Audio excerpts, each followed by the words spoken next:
today. A couple of things I forgot to mention last hour was my name, which is Nancy Mielich. And for those of you who are new to the festival, I mean, people should always introduce themselves, but sometimes we forget. And I didn't say that last hour. So that's who I am. And the other couple of things is my very capable assistant, Bailey Smith, who is here with us every morning of the season. Bailey comes to us from Pullman, Washington, and she will be a sophomore at Southern Utah University in the fall. And she and I are together every morning of the season, except on Mondays, not tomorrow, but all of the other days of the seminars. And she's also the assistant for the prop seminar, which will be tomorrow at 11 a.m. with our props director, Ben Homan, and Bailey is involved with that. And then Tuesday is costume seminar and actor seminar, and just on and on. And our seminars here we are here through the generosity of Tina and Larry Howard, and also Utah Humanities. They are funding sources for these literary seminars, and I like to publicly thank them for their support.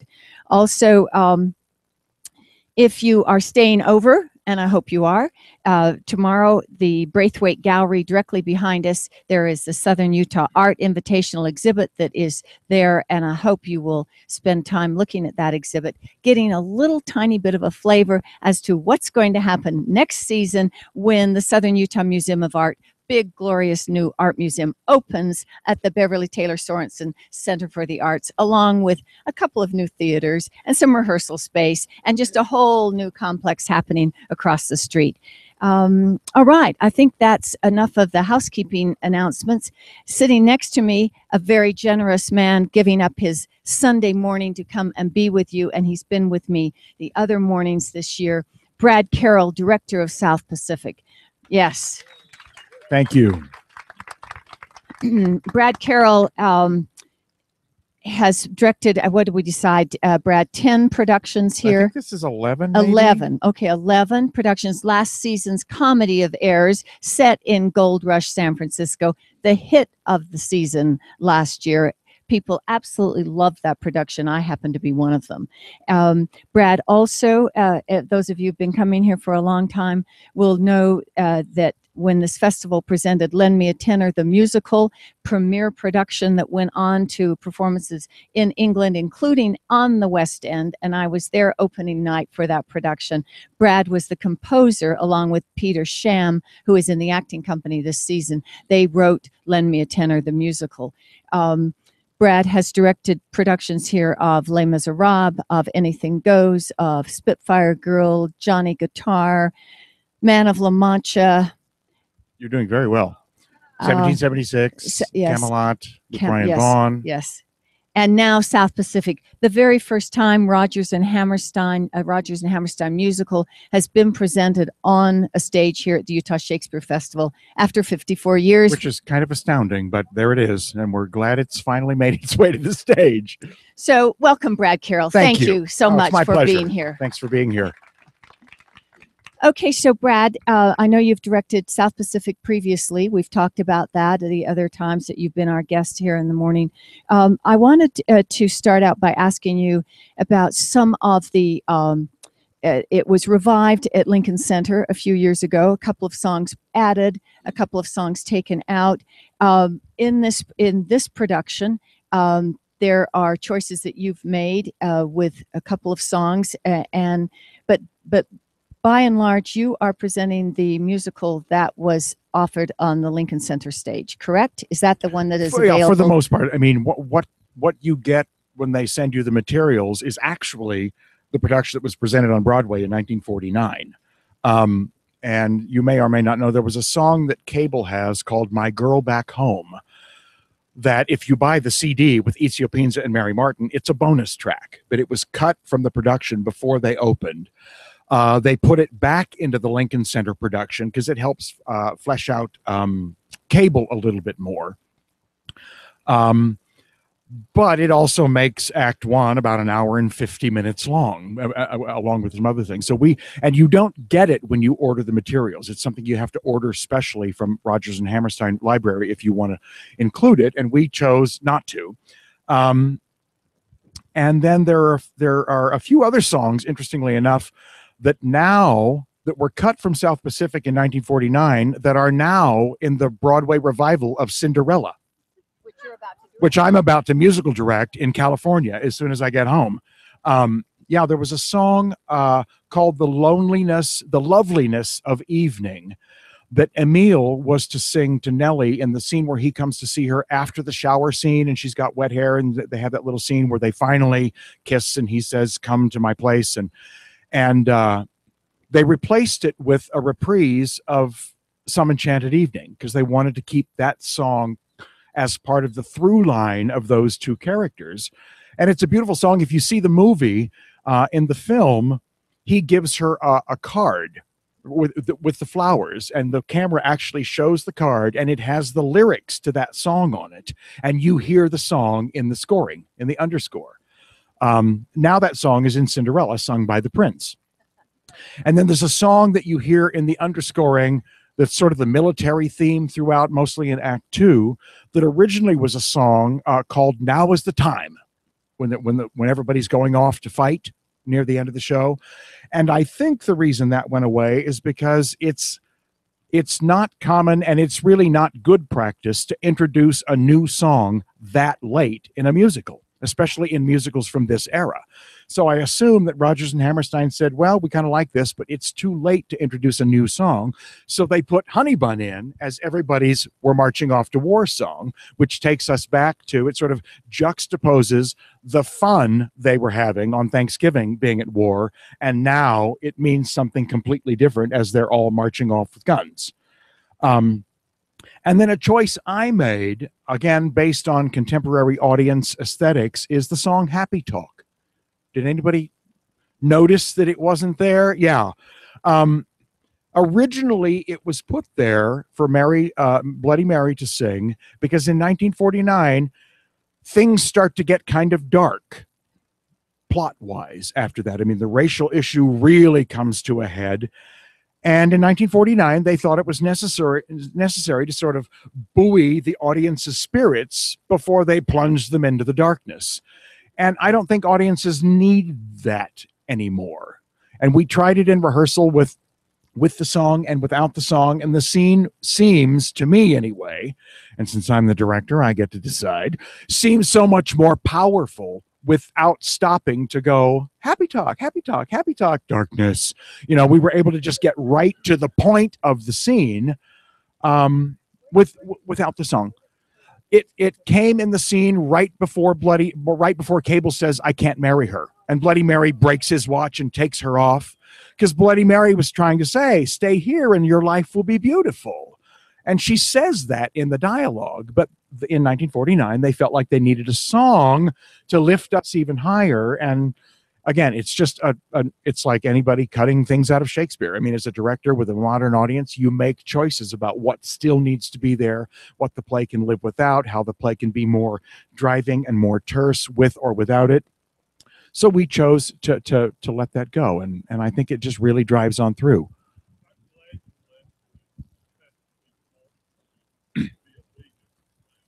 Well, I mean, nice that you bring that up. I mean, that's the song that in 1949 everybody tried to get them to cut. Agents and producers and theater owners and politicians said, you can't put that on stage. You can't say that to good, God-fearing people in 1949. And Hammerstein said, if we don't include that song, we're not going to do the show. They underwent a lot of pressure and flack. There were people who said to them, you need to take out all of the plot lines that involve mixed race relationships. And Oscar Hammerstein literally said, well, without that, we have no play. Without that, we just have a bunch of happy-go-lucky sailors. And if that's what you want to see, go see the revival of Anything Goes. And the thing that I wanted to be true to was that spirit of Rodgers and Hammerstein saying, no, if we do this and it means we close on opening night, then that's what it means. But we're not going to compromise our artistic integrity because somebody doesn't want to hear something. Well, it ran for years. It won 10 Tony Awards and the Pulitzer Prize for Drama. So I say, you know, bravo, Oscar. Thank you for sticking by your guns and putting something that was way more uncomfortable in 1949 than it is now on stage and winning the day. So yeah, it's powerful stuff. Yeah, still. Yeah, unfortunately. In fact, but still. Brad mentioned the other day, Brad is an artist in residence. Your title I always mess up at PCPA.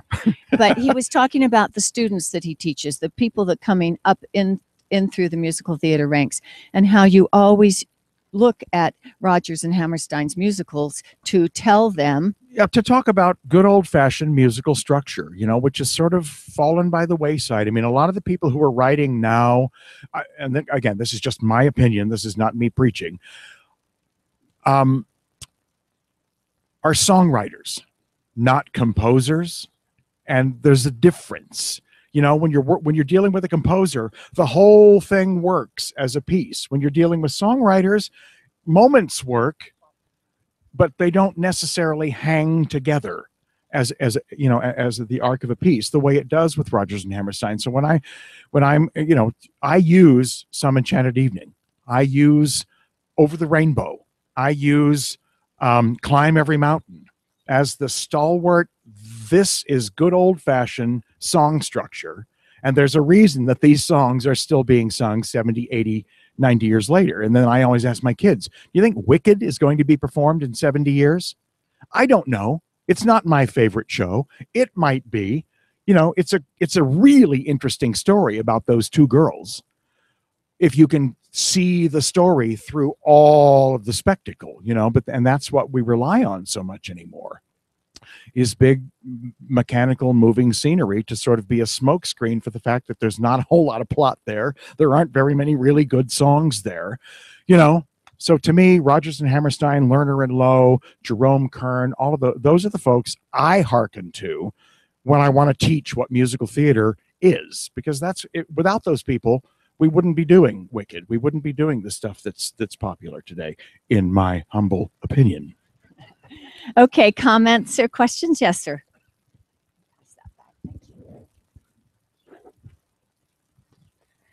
I heard a couple of lines, or at least a couple of words in South Pacific that I haven't heard before. I wonder what happened. You know, War is Hell, just prior to that. Okay, well, let's just get that out of the way, shall we? Live theater. Live theater, you know, and all I want to say is it could have been a lot worse. If I'd been the guy who missed his entrance, you would have heard a string of language like you've never heard in your life. And I'm just owning up to that right here publicly. I knew what happened the minute the lights came up. I said, he's downstairs changing for the party scene. He just forgot in the heat of opening day that he had another scene coming up. And sure enough, that's what it was. When the stage manager, I heard the stage manager echoing, she went on the mic downstairs and said, "Michael Scott Harris to the stage, please." That's when we heard the lovely language that is not in the script. But sailors would have used that language. Yeah. And I mean, worse. I just wish he would have sworn in French. And you know what? If he had, nobody would have complained. But because it was the F-bomb, it becomes this big thing. But that's what happened. Yeah, when she called for him, he was standing downstairs in his tuxedo short and his boxers, his tuxedo shirt and his boxer shorts, and had to get back to the stage in the costume he had left the stage in from the previous scene. So it was just a mighty scramble to get there. And the other thing, of course, it was the talk of the festival yesterday. Not an actor in this festival hasn't done that. It's happened to me. It's happened to everybody I know, where you just walk off stage, your mindset takes you to the wrong place. You go to the dressing room, you start changing clothes, and suddenly you're getting a call to the stage, and you go, "Oh no, I can't go on like this." And even if he'd finished the change, if he'd been any further along in the change, I think he might have just come out in his dinner jacket and tie. But he was right in the middle, and you have to make the choice of which way do I go. You know, John Preston, God love him, saying "War's hell, folks." I mean, just completely diffused it. But again, it's just, I didn't like that it happened, but It's like the Civil War. It happened, and no amount of complaining about it is going to make it any different. It's history now, and it's done. So that's what happened. One of the things Brad and I were talking about just before we started is it was interesting to note when I read the performance report that pause was only 40 seconds. We were in blank verse, so to speak, without verse, for 40 seconds. And Didn't it seem like 10 minutes? Yeah. Oh, to the actors, it probably seemed like 3 light years. But it's just amazing how what the time does, and live theater. Welcome to it. Yes, the audience loved it. We loved it.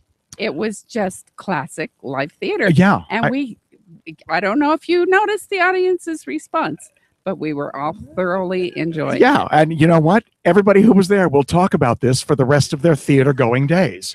I was there the day that, Well, it was a day for audiences to be such good sports because Lear fireworks started at 2 minutes after 8, and those actors, it was extraordinary what they did, and the audience as well. Yeah, it was also funny. There were some mishaps in the Green Show last night. Microphones got knocked over, and poor Jordan slipped and fell on the wet plywood tap boards and everything. And there was a series of 3 events right in a row, and Josh Stavros, who's the director of the Green Show, came walking by me to go over to the stage management booth, and he stopped and he looked at me and he said, "See what you started?" So, you just have to just take it and go with it. Because like I said, there's nothing you can do to fix it in the moment. But it was a long 40 seconds, I must admit. Yeah, 4th of July. And Independence Day, right? So, but I was thinking to segue into actors, some of the stories that you've told us about the cast here and your relationship with the actor playing Bloody Mary. Yeah. And the actor playing Emile Dubek, what you know about him and his first performance here. Anyway, talk a little bit about I mean, to me, and this is always really a little scary going into it, but then ultimately it's always been a great thing. Emile Dubek, Nellie Forbush, Lieutenant Cable, and Liat are all new faces to the festival. It's their first time here. And the children, and it's their first play ever. Those 2 kids, they're from St. George. The Bloody Mary was a student of mine 21 years ago and was in the chorus of South Pacific the last time I did it. I haven't seen her in 20 years. I didn't even know she was still doing theater, and I got a text message from Brian Vaughn when they were auditioning in LA saying, "Do you know a girl named Christine Huguetta?" Yes. I mean, she was in South Pacific the last time I did. And he says, "Well, she's here auditioning for Bloody Mary." I said, "Get her if you can. She's just the right kind of crazy for that role." And it's just been so great to be reunited with her. She's a professional working actor now. I think she just chews that part to pieces. Yeah, I mean, I just think she's great. And that song, I mean, hearing her sing Valley High is just transformative. And then the others have just been complete surprises and delights. I mean, because in our corral of people, because when we start to do, when we announce new shows here at the festival, the first thing we do is sort of go down our roster of who do we know that's worked here before that might be right for that role. And I said, well, we don't really have an Emile Dubek. We don't really have a Nellie Forbush. We don't really have the right voice for so it became clear that we were going to have to look outside our normal corral of people. And we just got so lucky. And what happened was, so much of auditioning now happens by video, because people can do complete audition packages with their iPhones now. You film it, you edit it, you email it, and it's off, and you get to see these people. So I saw Emile and a couple of other, I saw Michael Scott Harris and a couple of other Emiles on video. I saw Nigel and a couple of other Cables on video, and I saw a number of Nellies, and the 3 that we got were my first pick, but you don't always get your first pick because people get other jobs, other offers. They want to go work someplace else or whatever. And I got all 3 of my first picks, and that doesn't often happen. So I feel really blessed to have gotten them because I think all 3 of them are outstanding. And Samantha Ma, who plays Liat,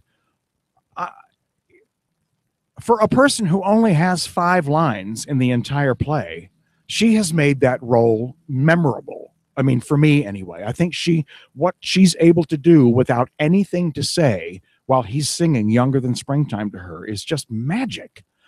And then the kids are from St. George. And, it's always, you're doing South Pacific and you're supposed to have 2 mixed race children, and that's hard in Utah.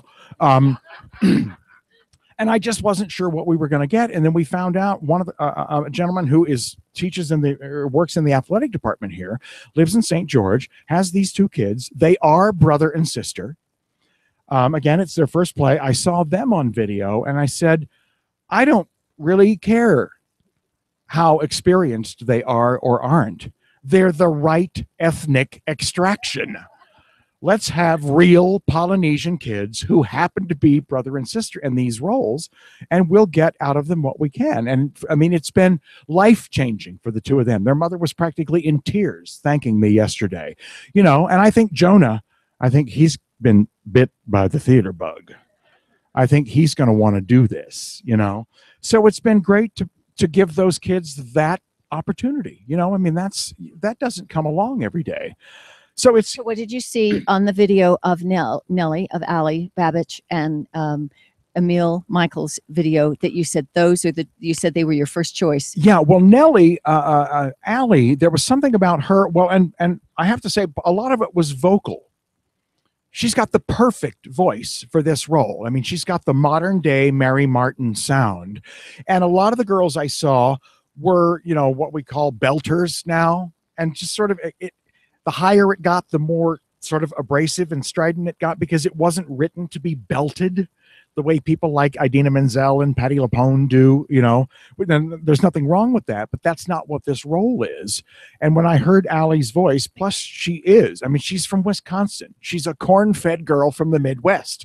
I thought that's perfect. She's not some New York chick who's going to come in and pretend to be from the Midwest. That's what sold me on her, was just how authentic she was as a human being, even on video. And the first video I saw of Michael Scott Harris was him on a cruise ship as a tenor, just wailing the heck out of Being Alive from Company. And I called Brian and I said, he's a tenor. I said, I'm worried about the low stuff, because Emil was written for a bass baritone. So they called him and said, can you send us some recordings of you singing stuff from South Pacific? The next day, there was a video of Michael Scott Harris in a suit jacket standing in front of a grand piano. He had the music in his hands, singing Some Enchanted Evening, and This Nearly Was Mine. And I went, that doesn't even sound like the same voice I heard yesterday. So he clearly has that range as a vocalist. He's opera trained. I mean, he's done Mozart operas. He's done big baritone roles like that.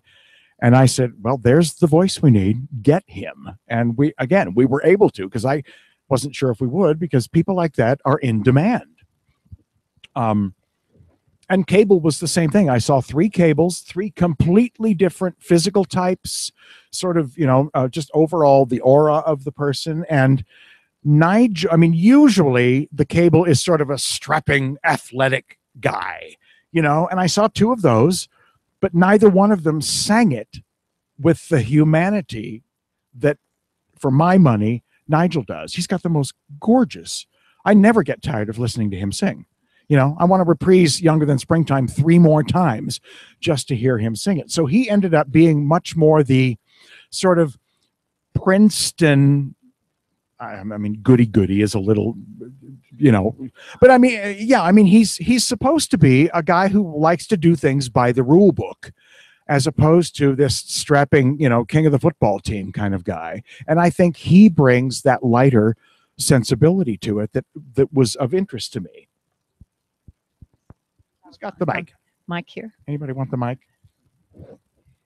Well, while people are thinking Yes. about their comments, Go ahead, so you have a show that if you get to vote, you have fabulous singers. What about the acting talent of the singers? That the voice will carry it, but they have to have some sort of sense of the characterization and to project that.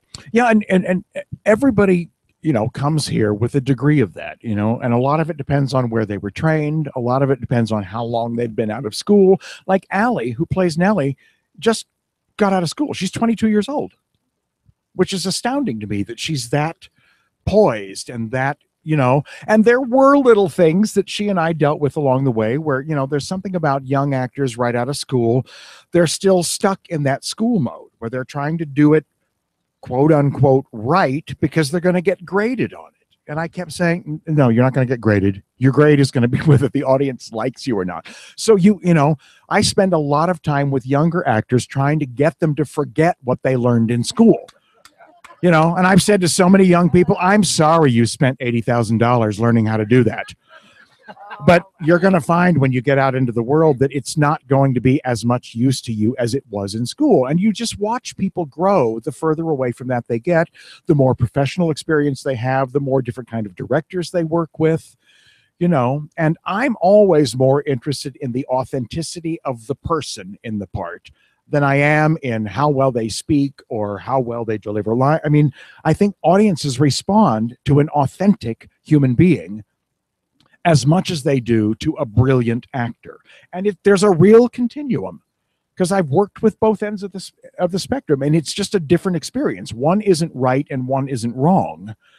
It depends on the person and how, because I've worked with people who are so academic in the work, but then when they get on stage, all of it falls away and you just see a brilliant performance, and you don't see the text work they did and the breaking down of the script. I mean, yes, you have to do all of that, but that's not what the audience wants to see. The audience wants to see a character come to life, not how you got there, I think. And so, and Michael Scott Harris has been out in the world for a long time. Like I said, he's done opera. He's done every size of thing. He's done opera. He's done musical theater. He's done, like groovy cruise ship singer. And I mean, and he's sort of a chameleon. He just fits into all of those slots. And then you get somebody like Aaron Galligan Sturl, who played Billis. He's like my little brother. He's like, we are cut from the same cloth, and we love working together. And he's one who, got his bachelor's degree, got his master's degree at Penn State, was a little bit like that when he first got out of school, but now he's done like 3 or 4 Broadway shows. He's done work all over the place. And by golly, he just shows up and says, what do you want me to do? Just tell me. And he loves crafting stuff, so that then when he gets done with the crafting, it looks like it's all spontaneous. And there's a real art to that. Likes a project. He likes a project, yeah. And so just even coming up with that, get the picture? I mean, we tried 25 different things before we arrived at what that was going to be in order to pay off when Harbison throws it back in his face. I mean, so that had to be identifiable enough that you laughed when he did it. And then 20 minutes later, when the captain threw it back in his face, it was a clear enough setup. I mean, it got a huge laugh because it was so well set up by our friend Aaron. Yes. The musicality of the performance was amazing. I think I've only seen the movie to compare it to, but I think the vocal talent of your cast exceeded what I experienced in the movie. It was really good. Thank you. As far as a set, was that all new? Was that all constructed for this? I think you got so much out of that Bali High Mountain backdrop and the colors that you were able to bring into the sky. That's a great, thank you for bringing that up. Yeah, let me talk about the unbelievable designers we had, both new to the festival. Jack McGaw, who designed all of the sets for the Randall, and Kirk Borman, who designed all of the lights for the Randall, are both new to the festival. I'd never worked with either one of them before, and that's another thing for a director. When you're working with designers you've never worked with before, it's finding the common language, finding the vocabulary, because I've got designers like Joe Winarski, who did Les Mis with me and Anything Goes, and we've done probably 8 shows together. We almost don't have to talk anymore. She sees what the script is, and she kind of knows what I'm going to want to do with it, and there's a real advantage to that. But I mean, I knew 10 minutes after I met Jack right over there in that building back in October that we were going to get on well. And there was the Revival in New York, which was one of the most glorious, gigantic, beautiful musicals I've ever seen in New York. It was so masterfully done in everything. I mean, they had a 37-piece orchestra. They had airplanes on stage. I mean, it was gigantic, but it was Lincoln Center and millions of dollars rather than thousands of dollars. And I said to Jack, I said, well, they've done that. There's no reason for us to try to even do that on a small scale. And we knew we were only going to have 27 people in the cast. The last time I did it, I had 38. It makes a difference about how things get filled out. I said, so let's do a lean, mean, beautiful to look at, South Pacific. And one of the things I said to both of them, I said, I don't know how we're going to do this, but I want Bali High to be a presence throughout the entire show. It's the metaphor for the show of that place you're either trying to get to or that place you're afraid to go to. And to me, that's what everybody on that island is experiencing, either wanting to get there or not wanting to know what goes on over there, And I didn't know how they were going to do it because I'm not a designer. I don't know how this stuff works. And they came up with this backdrop. And I'm going to give away the secret here. The way it works is the way they would have done it 200 years ago. They painted the front of the drop, which is just the ocean and the sky. And on the back is that shape just in black paint. It's a shadow. And then there's a scrim. No, not a scrim. That's not the right word. A cyc. Just a great big piece of white fabric that's the size of the whole backdrop that hangs about 4 feet behind it. And when they light that white fabric, the light bounces off and makes the shadow happen. When they and to whatever degree they light it, that's the degree to which the mountain shows up. And then they've got other lights that shine that make the sky turn all the colors. And then there are lights in front of it that shoot onto the front that make it change. So it's a combination of all of that, which to me is just voodoo. I have no idea how it works, that makes that mountain come and go and look like sometimes it's completely shrouded in clouds and sometimes it's so present. And then we Jack and I talked about, he came up with the great idea of just that sort of bamboo surround. So you always feel like you're someplace tropical. And then we have the shower piece, which you have to have, the laundry unit, which you have to have. And then the rest of it was just benches and stuff that you would have found on the island, ammunition carts and barrels full of stuff. And we just sort of picked and chose as we went and said, okay, let's just do this with this much stuff and let's not clutter it up so that it really is about those people on that island and not about airplane wings and stuff like that. So we were saying putting the stage on wheels was brilliant. It reminded me of Les Mis when they can turn the around and you can see it from a different perspective. And that was just an idea that popped into my head one day because Jack had designed like a little makeshift proscenium stage, like they would have sort of very much like what we did. And I said, well, what if we put it on a flatbed truck, like something they just hauled in from over on the other side of the island as a makeshift stage, and then we can do what we need to do to it. So again,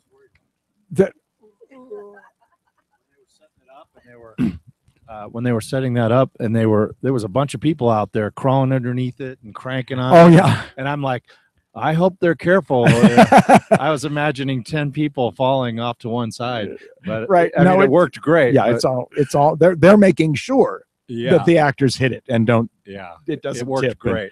Yeah. So, and that was just again, so many ideas come out of just sitting in a room and chatting. And again, working with Jack, and I have to say, all the designers I've ever worked with here are so open. They don't want to have all the ideas. It's like, as a director, I don't want to have to come up with all the ideas. That's why you cast actors.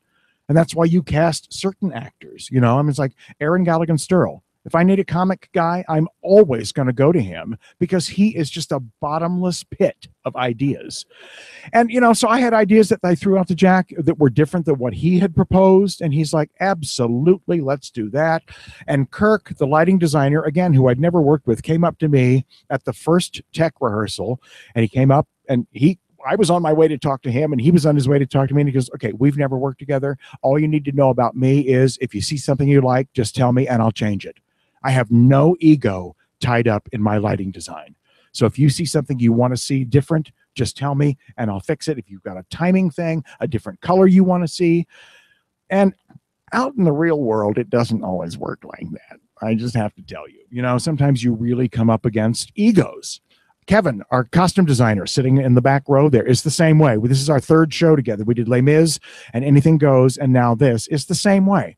It's a dialogue, and nobody gets married to anything because, like I said, nobody wants to have to come up with all of the answers.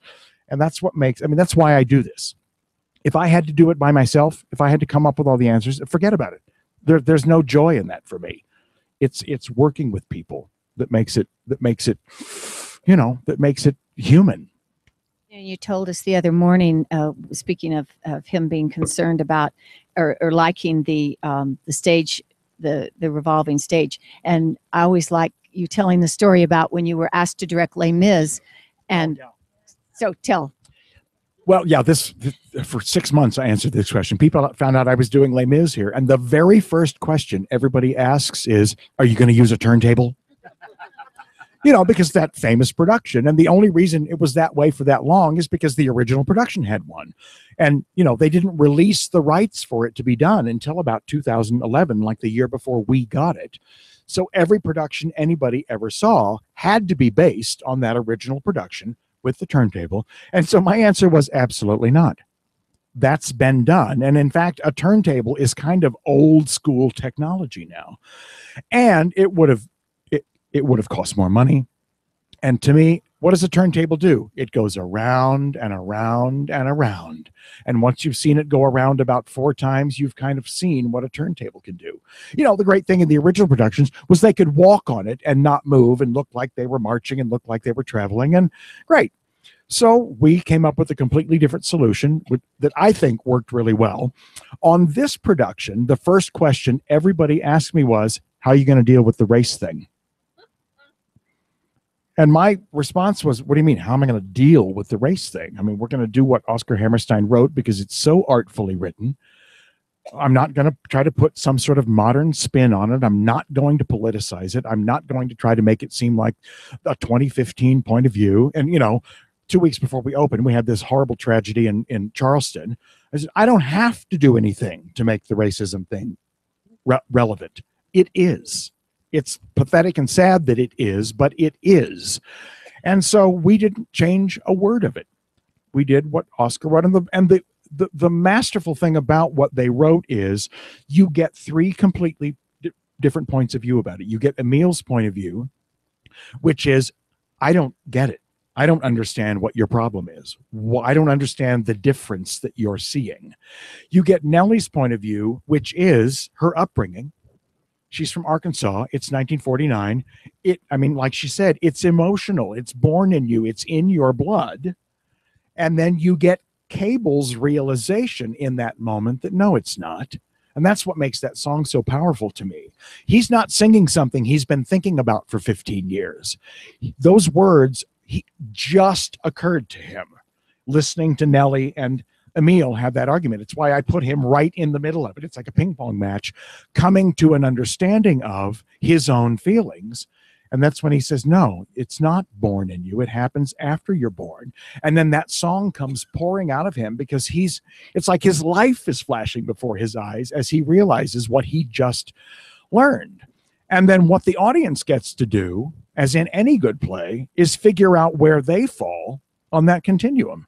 And I don't think Rodgers and Hammerstein are telling anybody where to fall. I think you get to decide. And that's the glory of that kind of theater. It's like so many things in Shakespeare. It's put out there for you, and you get to go, I agree with that. I don't agree with that. Or, oh, that's me. Oh, I don't like what I'm seeing up there. That's me. Or, I hope more people hear that and change them.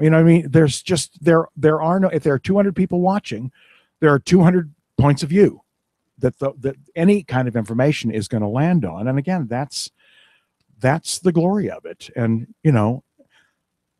if you come see South Pacific again, you're going to see a different show because it's human beings up there doing it as opposed to going to see the movie. The movie is always going to be the same. I recently worked with a guy who works in Hollywood. He's a screenwriter. And I adapted for the stage this animated Christmas piece that he had done years ago. And we premiered it at PCPA at Christmas, and he came back for like the last 4 performances. And I saw him and he says, "Aren't you sad that this is going to go away, that we'll never, ever, ever see this again?" And I said, "Robert, I mean, maybe a little, but this is how it works in the theater." And he could not get his mind around the fact that it was never going to be this again, because he lives in the world where you just grab the DVD and pop it in if you want to see it again. He had a hard time because he's never done live theater and could not understand that that was never going to be, even if we did it again with the exact same set and the exact same people. Those people are going to be a year older. It's going to be a different performance. And again, for me, that's the ephemeral thing about theater that makes it so wonderfully, magical and appealing. Yes. I just wanted to say, I thought the orchestra was absolutely marvelous. Thank you. Yeah, it's a great group. We've got Michael Gribben, the conductor. The last time I did South Pacific 21 years ago, he was the conductor. Yeah, so it's great to be reunited with him because he's really good at what he does.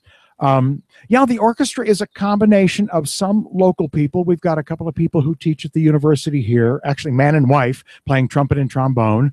Our horn player is from Las Vegas. Our clarinet player is from Chicago. Our oboe English horn player is the girl who plays fiddle in the green shows, and she's grown up here. It's Josh Stavros who directs the green shows. It's his little sister, Hillary, and she's been great. The flute player is a gal who lives down in St. George. The guy playing percussion is Chad Baker, who's grown up. He's been coming to this festival since he was born. His father used to do the green shows back in the late 60s. Who else do we have? Our keyboard player is a young kid, like 29 years old, out of New York. His first time here. He wants to come back, and he helped Michael alter the orchestrations. The other keyboard player just graduated from SUU and is off to Nebraska to grad school in August. And the bass player is a guy from Florida who just loves coming to Cedar City for the summer. So I try to get him here when I can. So it's 12 pieces. Yeah, doesn't it sound like 30? Yeah.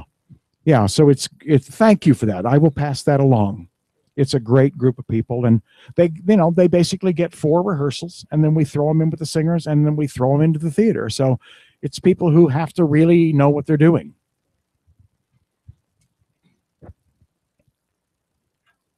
So in the context of the war in the Pacific in World War II, was there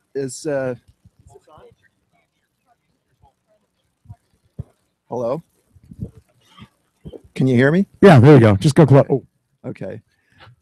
In the context of the war in the Pacific, how is the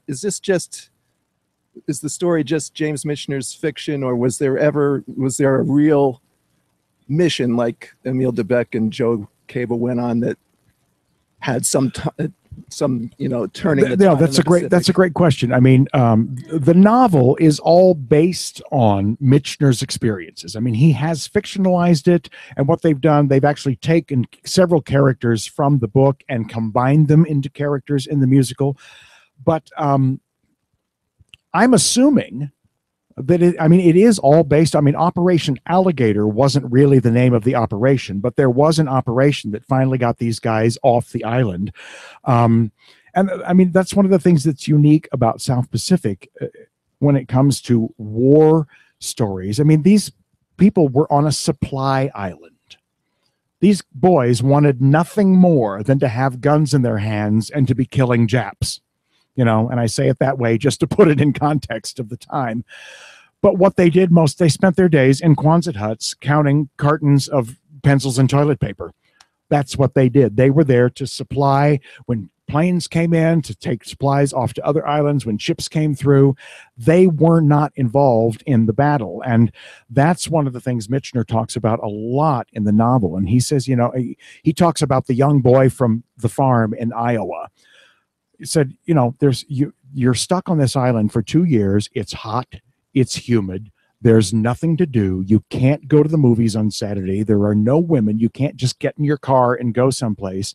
And Michener says over and over and over in the novel, you've got to have your wits about you to survive that boredom in that kind of heat and humidity.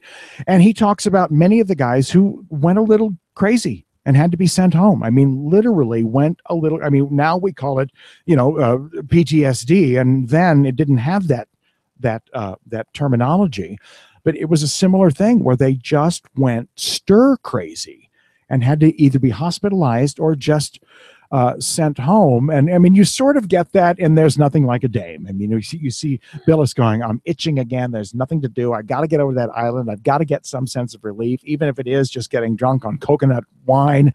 But specifically the Emil Cable, I don't know if that was a real thing. I mean, Buzz Adams, the pilot who, flew Billis when he fell out of the plane, was a real person. And the novel, if you haven't read it, I highly recommend it. It won the Pulitzer Prize. It was James Michener's first novel. And coincidentally, the musical won the Pulitzer Prize. But he puts you on that island in a way that no other writer I've ever read, I think, could. I mean, from the first paragraph, you feel like you're there. And the amount of detail he goes into. And the novel, I mean, is much darker than the musical. I mean, in the novel, for those of you who don't know it, the big thing in the musical is, and Emil was married to this Polynesian woman and had these 2 children by her. Well, the fact of the matter is, Emil had 8 children by 4 different Polynesian women, none of whom he was married to. And that's what he talks about in the play. He goes, I was young, I came here, I lived as I could. Wink, wink, nudge, nudge, And they could never have put that on stage in 1949. And it might even be hard now, 8 illegitimate children. One of them, his oldest daughter, was older than Nellie. So in the book, it's even more controversial, the age difference between the 2 of them. And there's, the age thing we think of as being a bigger thing, because it was Ezio Pinza, who was in his late 50s when he did it. And then Rossano Brazzi, who did the movie, was in his late 50s when he did it. Emil is really only in his mid 40s. I mean, which makes it more than 20 years difference between him and Nellie. But Emil isn't this, he's not in his 60s like a lot of people think he should be played. And even when we were talking about it here, they were looking for older gentlemen. And I went, no, he's not. He's in his 40s. He came here when he was 19 and 20, and he talks about having been here for 26 years. So do the math. He's not, quote unquote, as I'm staring 60 in the face, an old man. Thank you very much. Which was your challenge when you thought of Brian Vaughn as King Arthur in your production of Camelot? Yeah, you got a little pushback. Yeah, the other roles where that often happens are Cyrano is often played by a man in his 50s. Cyrano is 33 years old. And Brian played that here. And when we were doing Camelot in 2005, they were looking at older gentlemen. And I said, but gang, in the play, King Arthur is 26 years old when the play starts and 33 years old when the play is over. Why would we be casting a 55-year-old man as Arthur? Well, because of Richard Harris. Richard Harris was cast in that role and then did the film and then played that role until he was in his 70s. And when they made the film of Camelot, they made the whole thing a flashback in order to be able to viably use Richard Harris, who had sort of co-opted the role. So they made all of that stuff a flashback. And they said, well, who do you think we should get? And I said, Brian Vaughn. And they had, this was back in the days when Fred and Scott were in charge, before Brian and David took over. And interestingly enough, it had not occurred to them. And then Brian was, I've done Camelot 4 times, and he was head and shoulders above every other Arthur I've ever had. And Brian was 33 when he played the role. So he was perfect for it. Brad, I wanted to ask you, we've talked a lot about the Oscar Hammerstein infusion of the racial aspect of it. Did you have any conversation with your young child actors? I'm wondering how those children who are 9 and 12, it probably never, I don't know that it ever occurred to them about there being a problem, but here they are in 2015 in a show that has this sensibility. Did that ever come up? No, and you know why? Because their father is Tonganese and their mother is white. They've grown up with it. So I mean, we talked about it. I mean, I made sure that they understood that they were sort of the linchpin in the plot as far as Nellie freaking out at the end of Act One, but they've grown up in a mixed race home. So they already sort of understood it. And the other thing, those two kids, he's 12 and she's 9. Those two children. I think it's the water in St. George. You reverse that a bit. And in the play, the daughter is older, and Nagana is older than Jerome in the play. But because I was so happy to have the actual right children, we just we just changed the lines, and it really didn't matter. It didn't change the plot or anything like that. And I think, which probably goes back to the original production, they went, well, we've got a little girl and we've got a really little boy. Okay, well then let's write it that way. So it didn't affect the play. But that's a really great question. The kids couldn't have been more just in it and understanding of it, and it was great. And and the great fear was, and I say this with nothing but love, was that we were going to get a couple of white kids and have to put black wigs on them and paint them brown.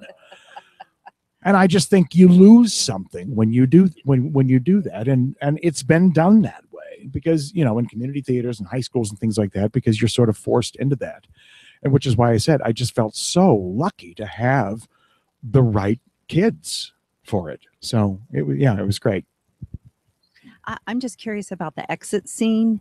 I was looking for all the nurses, and you had some of the gals dressed like soldiers instead. Was that just to amplify? Well, it's actually written that way. I mean, it's written that there are so many Marines, there are sailors, there are Seabees, and there are the nurses who are dressed in combat gear. And one of them has one really quick line about it. She says, "Some of us are going in to bring back the wounded." So they would have been dressed for combat. And fatigues and the color and everything. Some of them were going. The ones in white were going to be at the MASH units, basically, to do the nursing when they brought the ones back. So it's actually in the script that some of the nurses are dressed in combat gear, and I think it's a great touch to see that some of the women actually went behind enemy lines to do that. No, it's actually Mr. Hammerstein. A quick question on Amelia. So you talked about his many wives and children. Does the book, I assume, go into a lot more detail about the person that he killed and that aspect of it? You get a lot more information there. I mean, other darker things that are in the book, and I don't want to spoil it for you, but in the book, Nellie gets raped by one of the officers, who was one of the ones who later lost his mind and was sent home. In the book, it's Harbison. And they, what they did was they combined that guy with our Commander Harbison, and I mean, obviously just left that plot point out. But and in the novel, when Nellie finds out about the children being mixed race, she uses a word that starts with N that we don't use anymore. It's in the book. To her, that's what those children are. That's what that wife was in her little Arkansas mind. And it's very explicit in the novel. And I love the way they handled it, because her line, and Allie does it so well. She says, so that means that she she can't say it. And then he fills in the blank with Polynesian. But, so it's the book is much more heavy hitting. And again, won the Pulitzer Prize. So something was going on in the world that made people say, this is really valuable to be confronting these issues. And, like I said, here we still are confronting these issues. Yeah, just another question about the story. We were discussing what the motivation of Billis might have been for stowing away on the airplane, and then obviously being a coward and jumping off again. Is there anything in the story that might have given us some insight why he did that? Well, I think he did it because he overheard that conversation about they were going to go on this mission and be, sequestered behind enemy lines, and he saw it as a project. Yeah, but then it ended up being a complete diversionary tactic, and that was an accident. He was going for the adventure, and I think he was there to go, I'm coming with you guys. And then, the plane got a hole blown in the side of it. And, it's still whether he jumped or whether he fell out. We talked a lot about it in the rehearsal. And I said, and he says, well, it was a little of both. I think when the hole got blown in the side of the plane, that became a new project. It became an opportunity. Otherwise, he was going to just try to figure, because he had a parachute on. I think he was probably going to try to parachute in to join Emil and Cable. Yeah. Yeah, he's a crazy guy. Okay, Brad Carroll, once again, thank you My so pleasure. much. Thanks for being here, everybody. Thank you. Thank you. Hope to see you next year, I hope so too. or we'll come.